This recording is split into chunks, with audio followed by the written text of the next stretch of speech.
반갑습니다. 11월 10일 주일 큐티 스케치 시간입니다. 오늘 본문은 시편 69편 1절부터 12절까지의 말씀입니다. 오늘 본문은 이렇게 시작합니다. 하나님이여 나를 구원하소서. 물들이 내 영혼에까지 흘러 들어왔나이다. 나는 설 곳이 없는 깊은 수렁에 빠지며 깊은 물에 들어가니 큰 물이 내게 넘치나이다.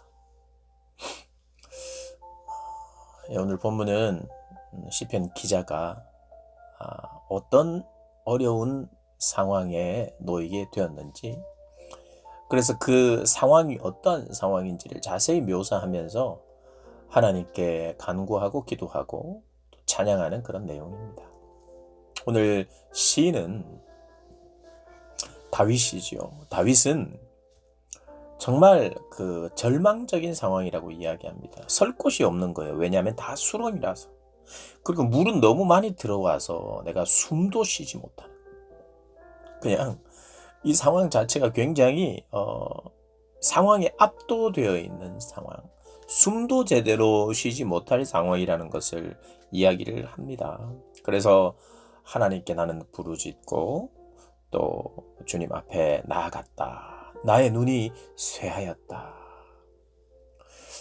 그러면서 이제 구체적인 사례들, 물론 이제 어떤 일이 있었는지는 설명하지 않지만 사람들이 나를 어떻게 대하는가, 까닭 없이 미워하는 사람들이 생겼고, 그래서 4절에 보면 나의 원수가 되어서 내가 한 일도 아닌데도 불구하고 이 사람들이 트집을 잡더라는 겁니다. 나를 조롱하고 비방해서 내가 빼앗지 아니하는 것도 물어줬다. 실제로 빼앗았다는 게 아니라 4절 내용이요. 내가 저지르지 않는, 내가 하지도 않은 일을 책임지도록 지금 만들고 있다는 겁니다. 그래서 5절에 시인은 이렇게 이야기합니다. 하나님이여 주는 나의 우매함을 아시오니 나의 죄가 주 앞에서 숨김이 없나이다. 지금 이런 상황이, 원수들의 이런 상황이 나의 죄 때문입니다 라고 고백하는 것 같은데 그게 아니라 하나님, 내 기억에는 죄가 없는 것 같습니다. 그러나 내가 죄가 없다고 주님 앞에 자신할 수 없는 것은 내가 어리석기 때문입니다. 내가 모르는 가운데도 얼마든지 죄를 지을 수 있고 죄 가운데 있는 자이기 때문에 내가 우매한 것을 주님 아십니다. 그러나 그럼에도 불구하고 주님 앞에서 나는 숨을 수가 없습니다. 내가 죄가 있다면 주님도 아시고 저도 알아야 합니다 라고 하는, 어떤 면에서는 내 생각에는 죄가 없지만 그럼에도 불구하고 주님 앞에서는 내가 죄인이라는 것을 인식하면서 주님 앞에 어떻게 보면 자신의 결백을 이야기하는 겁니다. 그러면서 하나님, 내가 하나님을 지금 바라고 있습니다. 내가 자신만만한 삶을 살아서가 아니라 내가 나름대로 그렇게 산다고 하여도 나는 부족합니다. 그러나 내가 주를 찾고 있고 주님을 바라고 있는 자이기 때문에 하나님, 내가 주님을 바라는 이것 때문에 수치를 당하지는 않게 해주십시오. 주님을 사랑하는 것 때문에 내가 수치는 당하지 않게 해주십시오. 그렇게 이야기하면서 이스라엘의 하나님이여 주를 찾는 자가 나로 말미암아 욕을 당하지 않게 하소서. 이게 무슨 말이냐면 내가 하나님을 섬기고 하나님을 사랑한다고 사람들이 다 알아요. 그런데 그 사람이 원수들에 의해서 조롱을 받고 있습니다. 내가 뭔가는 정말 잘못한 사람인 양 꼬투리를 잡고 책임지지 않아야 될 일까지 책임지도록 만드는 이런 상황에 다윗의 상태가 어떤 상태냐 하면 참 뭔가 죄인 같은 그런 상황이란 말이죠. 그런데 이 죄인이 하나님을 찾고 바라고 하나님을 사랑한다고 하고 있는 거예요. 그러니까 그 주변에 있었던 다른 하나님을 사랑하고 섬기고 하나님을 찾는 자들이 하나님을 찾기가 자신이 없어지는 거죠. 그리고 내가 하나님을 사랑한다고 쉽게 말 못하는 거예요. 왜냐하면 하나님을 사랑한다고, 하나님을 잘 섬긴다고 하는 대명사인 지금 다윗이 조롱받고 있고 비방당하고 있으니 자신이 없어지는 거예요. 다윗이 잘 나가고 모든 면에서 그의 신앙도 인정받고 하면 나도 내가 찾는 하나님, 다윗이 찾고 의지하는 하나님이 나의 하나님이에요 하고 자신 있게 드러내놓는데 내가 하나님 사랑하고 나 하나님 잘 믿어요. 나는 교회 다녀요. 나는 신앙이에요 했던 사람들이 주변의 사람들에게 인정을 받지 못하고 손가락질을 당한다면 나도 하나님 믿는데 왜 믿는다는 말을 잘 못한다는 거예요. 그런 의미에서 주를 찾는 자가 나로 말미암아 욕을 당하지 않게 하소서. 이렇게 이야기를 하는 겁니다. 7절에 내가 주를 위하여 비방을 받았사오니 수치가 나의 얼굴에 덮였나이다. 내가 나의 형제에게는 객이 되고 나의 어머니의 자녀에게는 낯선 사람이 되었나이다. 9절 주의 집을 위하는 열성이 나를 삼키고 주를 비방하는 비방이 내게 미쳤나이다. 주를 위하여 비방을 받고 있다?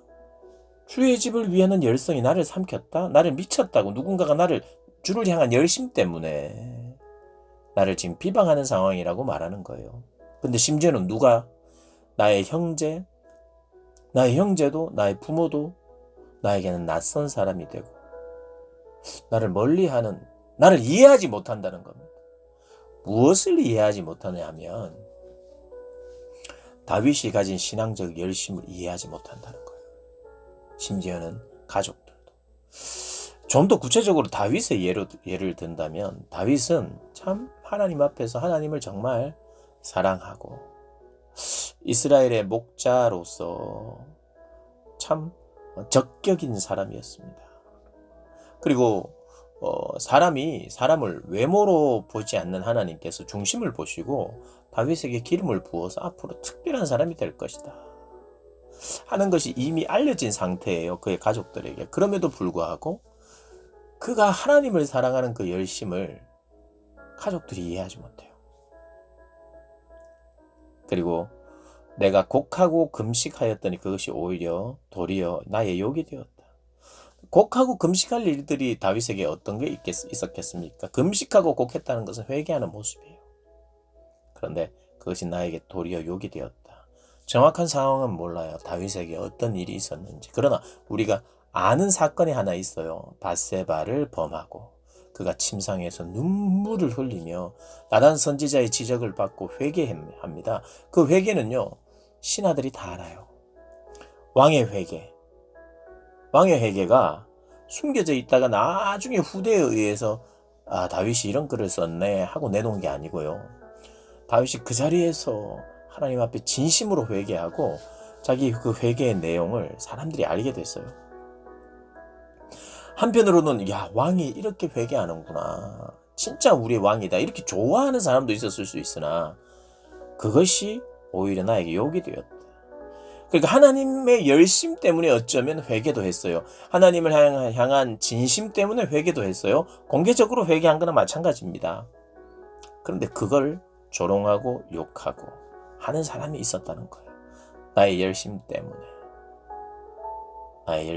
신앙적 열심 때문에 오히려 그것이 나에게 욕이 되었던 사건이 그런 사건일 수 있다는 거예요. 그러니까 그 회개에 대해서 어떤 사람들의 반응들을 다루어 놓지 않아요. 사무엘 상하를 보면 그의 회개 때문에, 그의 회개가 시편 51편이죠. 51편의 회개의 내용이 그렇게 시편에 기록이 되어 있는데 진심 어린 회개죠. 그래서 우리는 정말 다윗과 같은 저런 겸손한 왕이 어디 있는가 이렇게 생각할 수 있지만, 또 한편으로는 그것을 꼬투리를 잡고 욕을 하려면 욕을 할 수 있는 상황이에요. 그렇게 지금 다윗이, 이 시인이 내가 하나님을 향한 열심 때문에 사람들이 이해하지 못하고 하나님을 향한 열심과 진실함 때문에 내가 오히려 내 회개까지 하고 내 죄까지 고백했는데 오히려 그것으로 나를 욕하는 자들이 생겼습니다. 그래서 그의 상황이 어떤 상황이냐 하니 11절에 내가 굵은 배로 내 옷을 삼았더니 내가 그들의 말거리가 되었다. 내가 진심으로 회개하고 있는데 오히려 그것을 말거리로 만든다는 거예요. 성문에 앉은 자가, 성문에 주로 앉았다는 것은요, 거기서 회의도 하고 어떤 중요한 결정을 하는 자리입니다. 그런데 거기에 앉은 자들 아마도 지도자층들일 거예요. 뭔가를 판단하는 현자들. 근데 그들이 다윗을 비난합니다. 그리고 독주에 취한 자, 이 독주는요, 독주에 술 취한 자들, 정신이 없는 자들도 다윗을 노래한다는 것을, 다윗을 두고 다윗의 다윗을 비방하는 노래를 한다는 거죠. 그러니까 하층민이든 상층민이든 지도층이든 비지도층이든 나를, 다윗을, 아마 왕일 수 있는 왕을 향하여 함부로 비난하고 조롱하는 노래를 한다는 것입니다. 그런 상황 속에 다윗이 있었던 거예요. 근데 그 이유가 중요한데요. 그 이유는 단지 원수들이 아니라 하나님을 향한 열심 때문이라고 이야기합니다. 신앙 때문에. 사랑하는 여러분, 신앙 때문에, 하나님을 향한 열심 때문에, 심지어는 믿는 사람들조차도 나를 이해할 수 없다는 것 기억하셔야 됩니다. 신앙인들조차도 하나님을 향한 열심과 사랑을 이해하지 못하고 오히려 왜 저렇게까지 해야 되나? 그 헌신 때문에 가족들은 상처를 받기도 해요. 저 하나님께 드리는 것을 우리에게도 좀 쓰지 하는 상처까지 받게 된. 그런데요, 하나님을 향한 열심 때문에 때로는 가족들에게 상처를 주고 때로는 주변의 사람들이 이해하지 못하는 것들이 교회 역사 안에 있었느냐? 있었습니다. 특별히 여러분, 한 세대 위만 해도 한 70대, 80대, 60대, 70대, 80대 어르신들만 해도 나의 헌신 때문에 자녀가 고통을 받았다든지, 자녀에게 들어가야 할 혜택을 못 받았다든지, 자녀들이 서운해하기도 합니다. 물론 정말 가족을 돌보지 못하는 무책임은 문제가 돼요. 그것은 부모로서 정말 건강한 신앙생활이었는가를 돌아봐야 할 것이에요. 그러나 건강한 신앙생활과 하나님에 대한 열심 때문에 가족이 이해하지 못하는 상황이 가능한가? 가능하다는 거예요. 그리고 그것은 일어날 수 있다는 겁니다. 어쩌면 일어나야 하는 일일 수도 있습니다. 내팽개쳐놓는 것과 하나님을 정말 사랑하는 것과는 조금 달라요. 가족은 내팽개쳐놓고 나는 하나님만 내가 잘 섬기면 된다, 내가 하고 싶은 걸 하는, 이것은 문제예요. 그러나 하나님을 정말 사랑하기 때문에 나의 시간과 나의 마음과 내 재능과 나의 물질을 드릴 수밖에 없는 이것 보고 주변의 사람들은, 심지어는 믿는 자녀들, 다윗에게 있어서는 다윗이 기름 부음 받은 자라는 걸 아는 자기의 가족들도 낯선 사람이 되었다는 거예요. 우리 깊이 한번 생각해 봐야 됩니다. 나는 하나님을 사랑하는가? 내가 하나님을 너무 사랑하기 때문에 그것에 대해서 주변에서 섭섭해하는 것이 있는가? 여러분, 사랑은 그런 겁니다. 너무 사랑하고 열정적으로 사랑하기 때문에 주변이 섭섭해할 수 있는 것.